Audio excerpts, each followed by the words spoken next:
पूजे यमुना को, यमी पूजे यमराज को, सुभद्रा पूजे श्री कृष्ण को, गंगा यमुना नीर बहे। मेरे भाई आप बड़े फले फूलें, खूब तरक्की करें। जय श्री कृष्णा, राधे राधे। ओम नमः शिवाय। आज मेरी सारी प्यारी बहनों को भाई दूज की हार्दिक शुभकामनाएं। सभी बहनों के सिर पर भाई का हाथ हमेशा बना रहे। सभी अपने मायके की तरफ से खुश रहें, सुखी रहें, संपन्न रहें। इसी आशीर्वाद के साथ आज सुनेंगे भाई दूज की पौराणिक कथा। इस दिन भाइयों का तिलक करके बहन उनके खुशहाल जीवन और लंबी उम्र की कामना करती हैं। कथा सुनते हुए आप सभी बहनों से निवेदन है कि आप चैनल को सब्सक्राइब जरूर कीजिए और अपने भाई की लंबी उम्र और खुशहाल जीवन की कामना करते हुए कमेंट बॉक्स में जय श्री कृष्णा, राधे राधे जरूर जरूर लिखिए। सूर्य की पत्नी संज्ञा से दो संतानें थी, पुत्र यमराज और पुत्री यमुना। सूर्य का तेज बहुत ज्यादा था, इसलिए संज्ञा से सूर्य का तेज सहन नहीं होता था। इसलिए संज्ञा ने अपनी छाया मूर्ति का निर्माण करके अपने पुत्र यमराज और पुत्री यमुना को छाया मूर्ति के पास छोड़कर चली गई। छाया उनकी देखभाल तो करती थी, लेकिन उनसे ज्यादा लगाव नहीं रखती। किंतु यमुना और यमराज दोनों भाई बहन आपस में खूब स्नेह रखते थे। ऐसा करते करते दोनों बड़े हो गए, तो यमुना हमेशा ही अपने भाई यमराज के घर जाती थी और उनसे सुख दुख की बातें पूछा करती और यमराज से अपने घर आने के लिए भी निमंत्रण दिया करती। लेकिन यमराज के ऊपर ज्यादा जिम्मेदारियां थी, तो उन्हें समय ना मिलता, तो वे अपनी बहन के घर नहीं जा पाते थे। लेकिन उनकी बहन उन्हें बार बार निमंत्रण देती रहती। तो एक बार कार्तिक शुक्ल की द्वितीय तिथि को यमराज अपनी बहन यमुना के घर अचानक से जा पहुंचे। जब वे अपनी बहन के घर जा रहे थे, तो यमराज ने नरक में से निवास करने वाले सभी जीवों को मुक्त कर दिया था। बहन यमुना ने अपने भाई का बड़ा ही आदर सत्कार किया। उन्हें देखकर वे बहुत खुश हुई। विविध प्रकार के भोजन बनाकर उन्हें खिलाए, फिर तिलक लगाया। जब यमराज वहां से चलने लगे, तो यमुना ने कहा, अभी कोई भी मनवांछित वर मांग लो, आज मैं बहुत खुश हूँ, मैं तुम्हें वरदान देना चाहता हूँ। तो यमुना अपने भाई का इतना आग्रह देकर बोली कि भैया, यदि आप मुझे वरदान देना चाहते हैं, तो यही वरदान दीजिए कि आज के दिन प्रतिवर्ष आप मेरे यहाँ आया करेंगे और मेरा आतिथ्य स्वीकार किया करेंगे। इस प्रकार जो भाई अपनी बहन के घर जाकर उसका आतिथ्य स्वीकार करे और इस दिन बहन अपने भाई को टीका करके भोजन कराए, उस बहन के भाई को आपका भय कभी ना रहे। तो अपनी बहन की बात सुनकर यमराज ने कहा कि ठीक है, ऐसा ही होगा। साथ ही इस दिन जो भाई बहन यमुना नदी में डुबकी लगाएंगे, वे भी मेरे प्रकोप से बचे रहेंगे। तो इस तरह का वरदान देकर यमराज वहां से चले गए और फिर प्रतिवर्ष कार्तिक माह के शुक्ल पक्ष की द्वितीय तिथि के दिन अपनी बहन के घर आते थे और यमुना यह देखकर बहुत खुश होती और अपने भैया को तिलक करती, बड़े ही स्नेह पूर्वक उन्हें भोजन कराती थी। तभी से भैया दूज का त्योहार मनाया जाने लगा। भैया दूज के दिन 5 दिनों तक चलने वाली दीपावली का उत्सव भी समाप्त हो जाता है। अगर किसी की सगी बहन ना हो, तो वह अपनी ममेरी, फुफेरी, मौसी की बेटी बहन को भी तिलक करवाकर उपहार दे सकता है, उनसे आशीर्वाद प्राप्त करे। कहा जाता है कि जो पुरुष यम द्वितीया को बहन के हाथ का खाना खाता है, उसे धर्म, धन, अर्थ, आयु और विविध प्रकार के सुख मिलते हैं। साथ ही यम द्वितीया के दिन शाम को घर में बत्ती जलाने से पहले घर के बाहर 4 बत्तियों से युक्त दीपक जलाकर दीपदान जरूर करना चाहिए। तो प्रेम से बोलो यम द्वितीया की जय। तो अब सुनते हैं भैया दूज के व्रत में सुनी जाने वाली पौराणिक कथा। एक बुढ़िया थी, उसके 7 बेटे और एक बेटी थी। बेटी की शादी हो चुकी थी, लेकिन उसके सातों बेटे अभी कुंवारे थे। जैसे ही सबसे बड़े बेटे का ब्याह रचाया गया, तो जिस दिन शादी होने वाली थी, फेरों के समय एक नाग आया और उसने उस बेटे को डस लिया। तो बुढ़िया का बेटा वहीं पर मृत्यु को प्राप्त हो गया। यह देखकर बुढ़िया बहुत दुखी हुई। उसके बाद में जैसे ही दूसरे बेटे की शादी हुई, तो उसे भी सांप ने वैसे ही डस लिया। इस तरह बुढ़िया के 6 बेटे मृत्यु को प्राप्त हो गए। बुढ़िया तो बहुत दुखी रहने लगी, रो रो कर आंखों से अंधी हो गई। तो वह अपने सातवें बेटे का विवाह नहीं करना चाहती थी। उसे डर था कि कहीं इसे भी नाग ना डस ले। अड़ोस पड़ोसियों, रिश्तेदार कहने लगे कि सबकी किस्मत एक जैसी थोड़ी ना होती है, शादी तो आज नहीं तो कल करनी ही होगी। इस तरह से बातें करते थे। सबसे छोटे बेटे की सगाई हो चुकी थी। बुढ़िया की बेटी अपने ससुराल में अपनी जिठानी को देखती थी कि वह हर वर्ष दीपावली के समय अपने भाई को बुलाती है और बड़े प्रेम पूर्वक भोजन करवाती है। तो उसके मन में आया, क्यों ना मैं भी मेरे भाई को इस बार दीपावली पर अपने यहाँ बुला लूं। तो इस तरह मन में विचार करके उसने भैया को संदेशा भिजवा दिया कि भैया, अब की बार दीपावली पर मेरे यहाँ आना। तो बुढ़िया का वह सबसे छोटा बेटा जो एक ही बचा था, उसने अपनी माँ से कहा, माँ जी, मैं बहन के घर जाकर आ रहा हूँ, उसका संदेशा आया है। तो माँ बोली, बेटा ठीक है, पर जल्दी आना। तो वह इस तरह अपनी माँ से विदा लेकर अपनी बहन से मिलने चला गया। जब उसकी बहन को पता चला कि उसका भाई आ रहा है, तो वह खुशी से पागल हो गई और अपनी जिठानी से पूछने लगी, जिठानी जी, मेरा प्यारा भाई घर आ रहा है, मुझे क्या बनाना चाहिए। तो उसकी जिठानी उसको इतना खुश देखकर अंदर ही अंदर जल भुन गई और कह दिया कि पहले तो दूध से रसोई लीप लेना और बाद में घी में चावल पका लेना। तो बहन ने ऐसा ही किया। उधर उसका भाई जब बहन के घर आ रहा था, तो उसे रास्ते में एक सांप मिला। जैसे ही सांप उसे डसने को हुआ, तो वह बोला, क्यों भाई, तुम मुझे क्यों डस रहे हो। तो सांप बोला, मैं तुम्हारा काल हूँ, तुम्हें डसना मेरा काम है। तो वह बोला, मेरी बहन मेरा इंतजार कर रही है, मैं जब तक बहन के घर से वापस ना लौटूं, तब तक तुम यहीं पर मेरा इंतजार करो, मैं वापस लौट के आऊंगा तो मुझे डस लेना। सांप ने कहा, भला आज तक कोई अपनी मौत के लिए लौटकर आया है जो तुम आओगे। मुझे बेवकूफ मत बनाओ। वह बोला, मैं तुम्हें यकीन कैसे दिलाऊं। चलो ठीक है, ये थैला है, इसमें तुम बैठ जाओ, अपनी बहन के घर पहुंच जाऊं, उससे मिल लूं, तिलक करा लूं, भोजन कर लूं, तब तुम मुझे डस लेना। तो सांप ने ऐसा ही किया, उस थैले के अंदर बैठ गया और उस थैले को लेकर वह अपनी बहन के घर पहुंच गया। दोनों बहन भाई एक दूसरे से मिले, बड़े ही प्रसन्न हुए। भाई बोला, बहन जल्दी से मुझे खाना दे दो, बड़ी जोरों की भूख लगी है। तो बहन क्या करे, ना तो दूध की रसोई सूखे और ना ही घी में चावल पके। उसके भाई ने पूछा, बहन इतनी देर क्यों लग रही है, तू क्या बना रही है, मेरे लिए सीधा साधा भोजन लेकर आ जा। तब बहन ने बताया, भैया, मैंने तो मेरी जिठानी से पूछ के किया है, ये चावल हैं, पक ही नहीं रहे, और रसोई दूध से लिपी है, वो सूख ही नहीं रही। तो उसका भाई बोला, बहन तुम पागल हो गई हो क्या, कभी घी में चावल पके हैं तो कभी रसोई दूध से लीपे हैं। तू गोबर से रसोई लीप, दूध में चावल पका। तो बहन ने जल्दी जल्दी गोबर लाकर पहले रसोई लिपी, फिर दूध में चावल पकाकर खीर बनाने के लिए चढ़ा दी। जल्दी जल्दी भोजन तैयार किया और बड़े प्रेम पूर्वक भाई को भोजन कराया। भाई को तो बहुत जोरों की नींद आने लगी। इतने में बहन के बच्चे आ गए और बोले कि मामा मामा, हमारे लिए क्या लेकर आए हो। तो वह मामा बोला, बेटा मैं कुछ नहीं लाया। तो बच्चों ने कहा, आपके पास वह थैला है। ऐसा कहकर एक बच्चे ने उस थैले को झट से मामा से छीन लिया। तो मामा यह देखकर बुरी तरह से डर गया, क्योंकि उसके अंदर तो सांप था। उसने सोचा, कहीं मेरे भांजे को न डस ले। उसने थैला वापस लेता उससे पहले उन्होंने थैला खोल दिया। उसके अंदर एक हीरे का हार निकला। तो भांजे ने बाहर निकाला कि मामा, इतना सुंदर हार लेकर आए हो। हार को देखकर बहन ने कहा, भैया आपने बताया नहीं, तुम मेरे लिए इतना सुंदर हार लेकर आए हो। तो भाई बोला, बहन तुझे पसंद है तो तू ले ले, मुझे हार का क्या करना। अगले दिन भाई बोला, अब मुझे जाना है, मेरे लिए खाना रख दो। तो बहन ने उसके लिए लड्डू बनाकर एक डिब्बे में रख दिए।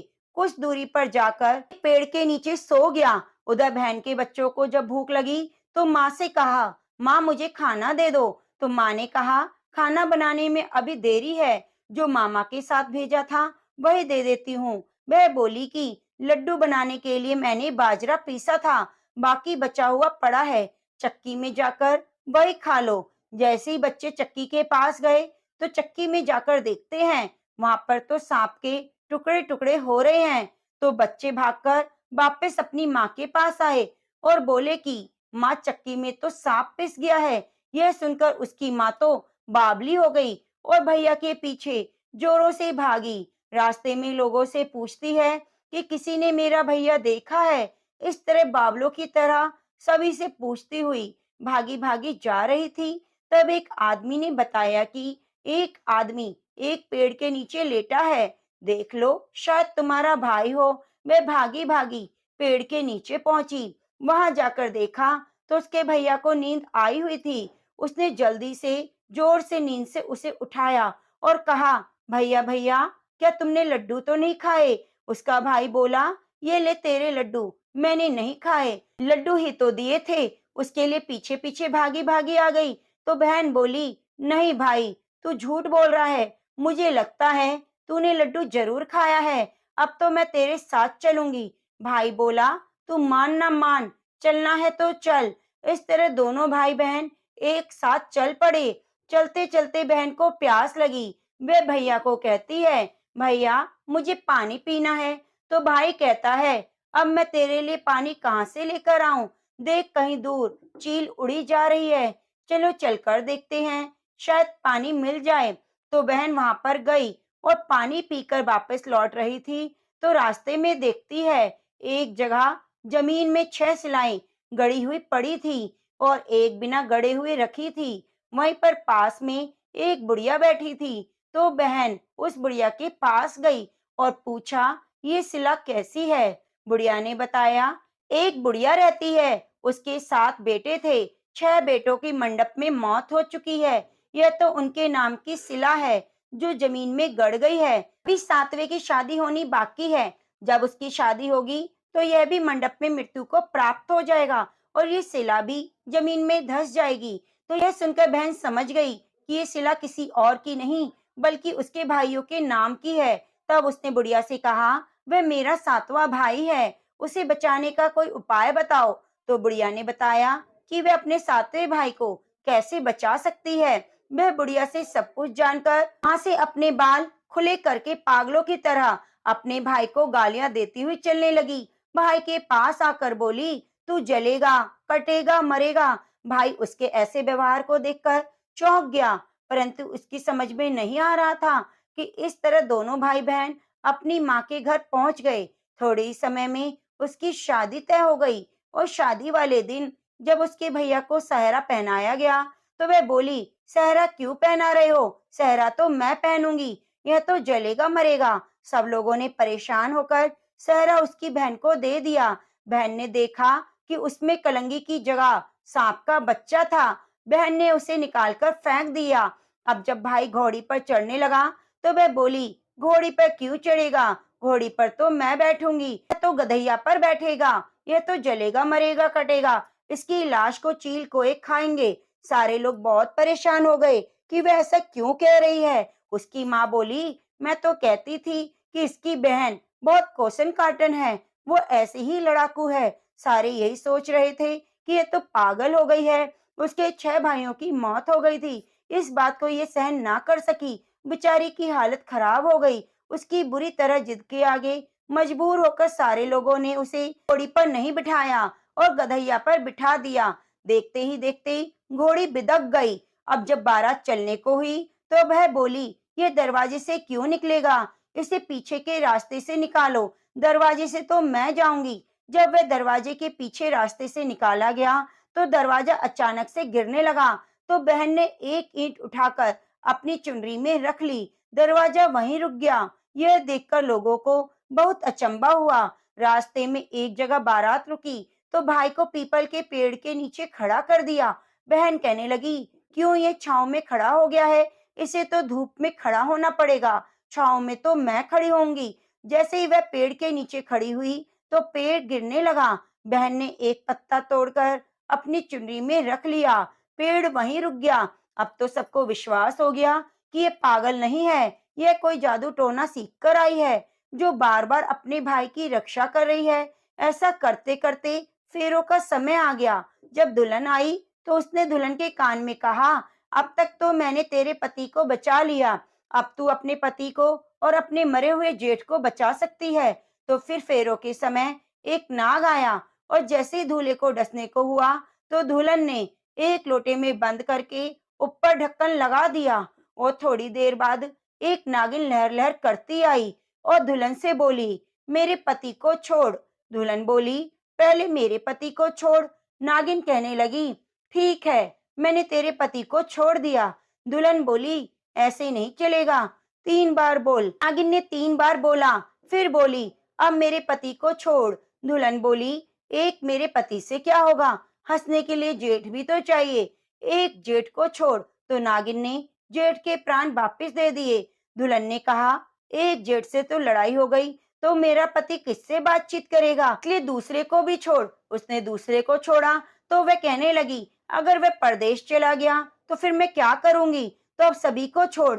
ऐसा कहकर दुल्हन ने अपने 6 जेठों को जीवित करा लिया। उधर बुढ़िया का तो रो रो कर बुरा हाल था।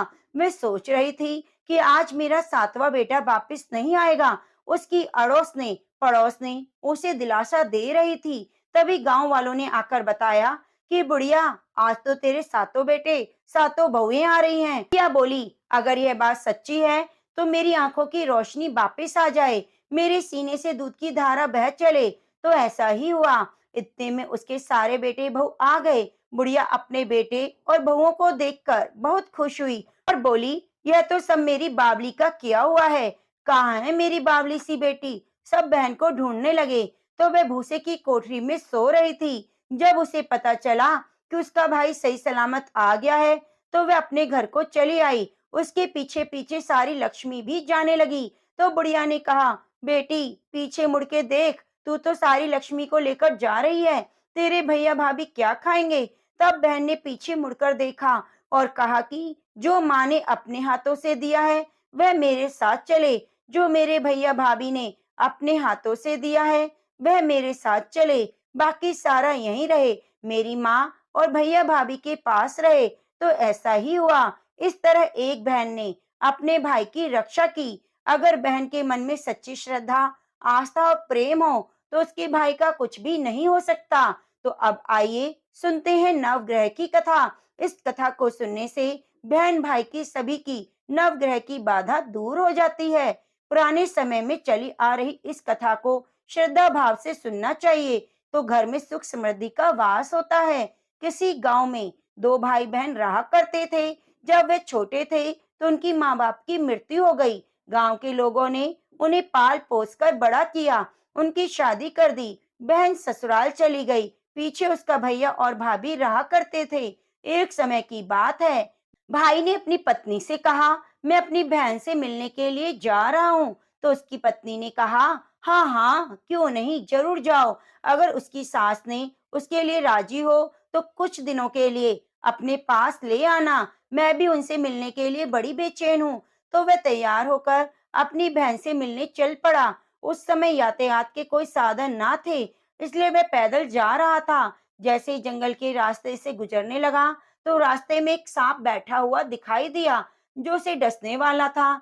तो वह हाथ जोड़कर विनती करके बोला, नाग देवता, मैंने कौन सा अपराध किया जो आप मुझे डसने वाले हो। उसकी बार बार विनती करके सांप को मनाने की कोशिश की, पर सांप किसी तरह राजी नहीं हुआ।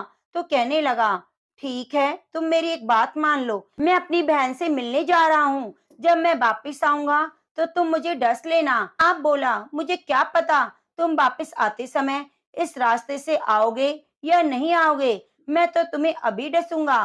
तो वह बोला, ठीक है, ऐसा करो, मेरे थैले में बैठ जाओ, जब मैं अपनी बहन से मिलकर वापिस आऊं तो मुझे डस लेना। और उसके थैले में सांप बैठ गया। उसने थैले में ऊपर से बेल पत्री रख दिए और सांप को ढक दिया। अपनी बहन से मिलने के लिए चल पड़ा। जब अपनी बहन के घर पहुंचा तो देखा उसकी बहन उस समय नवग्रह की कहानी कह रही थी। उसने अपने भाई को आया हुआ देखकर बहुत खुश हुई और बोली, भैया बैठो, पहले नवग्रह की कहानी कह रही हूँ, तुम बैठ जाओ, मेरी कहानी सुन लो।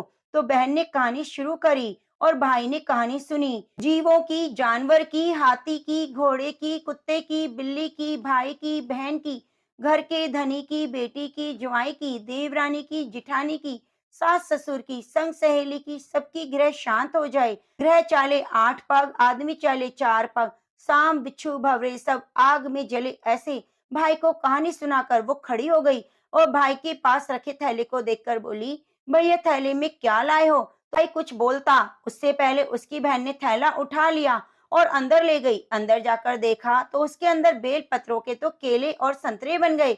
सांप का एक चमचमाता हुआ हार बन गया। जब वह हार पहनकर बाहर आई तो बहन के गले में चमचमाता हुआ हार देखकर भाई बोला, बहन इतना कीमती हार तुम्हें किसने दिलाया? तो बहन कहने लगी, भैया तू ही तो लाया है, तू ही पूछ रहा है। उसका भाई बोला, बहन मेरी समझ में नहीं आ रहा, तू क्या कह रही है? तो वह बोली, जो तुम थैला लेकर आए उसके अंदर हार, केले, संतरे निकले। तो उसका भाई कहने लगा, मैं तो उसके अंदर मेरी मौत का सामान लाया था। वह कहते हुए उसने सारी आप बीती अपनी बहन को सुनाई। तो बहन बोली, भैया तुम्हें नवग्रह की दशा लगी है और अपने यहाँ पर जो नवग्रह की कथा सुने तो उससे आपके ग्रह दोष समाप्त हो गए। तो बहन की बात सुनकर उसका भाई बोला, आज मेरी जिंदगी तेरी दी हुई है, ये सब तेरे भाग्य से हुआ। तेरी नवग्रह की कहानी से आज मैं जिंदा हूँ। अगर तुम मुझे वह कहानी नहीं सुनाती तो तुमसे मिलने के बाद वह सांप मुझे डस लेता और मेरे प्राण चले जाते। तो बहन सब सुनकर बहुत ही खुश हुई और इस तरह बहन भाई कुछ दिन तक साथ रहे। कुछ समय बाद एक दिन भाई ने कहा, बहन मुझे आए हुए कई दिन हो गए हैं, मुझे वापस घर चलना है। तुम्हारी भाभी भतीजे इंतजार कर रहे हैं, अगर तुम भी साथ चलती तो अच्छा होता। तुम्हारी भाभी ने तुम्हें बुलाया है। वह बोली, भैया अब तो मैं नवग्रह की कथा सुन रही हूँ, कई दिन बाद आऊंगी। तुम ऐसा करना, घर जाकर तुम और भाभी दोनों नवग्रह की कथा अवश्य सुनना।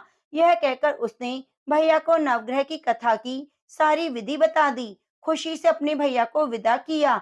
जैसे ही वह घर पहुंचा तो उसकी पत्नी ने ननंद बाई के हालचाल पूछे तो वह बोला, मेरी बहन तो अच्छी है पर मेरी जान आज उसी की वजह से है, वरना तुम तो मेरा मरा हुआ मुंह देखती। वे घबराकर बोली, ऐसी क्या बात है? तो उसने नवग्रह दोष की सारी बात अपनी पत्नी को बताई और कहा, हमें नवग्रह की दशा लगी है, आज से हम भी रोजाना नवग्रह की कहानी कहा करेंगे। मैं कहूंगा तुम सुनना, तुम कहोगी मैं सुनूंगा। और उसने अपनी पत्नी से कहा, ठीक है। वह बोला, जाओ एक लोटा पानी भरकर लाओ, साथ में चावल और चीनी के दाने भी लाना। तो उसकी पत्नी उसके कहे अनुसार सामग्री लाई। 2 आसन लेकर बैठ गए। वहां पर दोनों कहानी कहने लगे।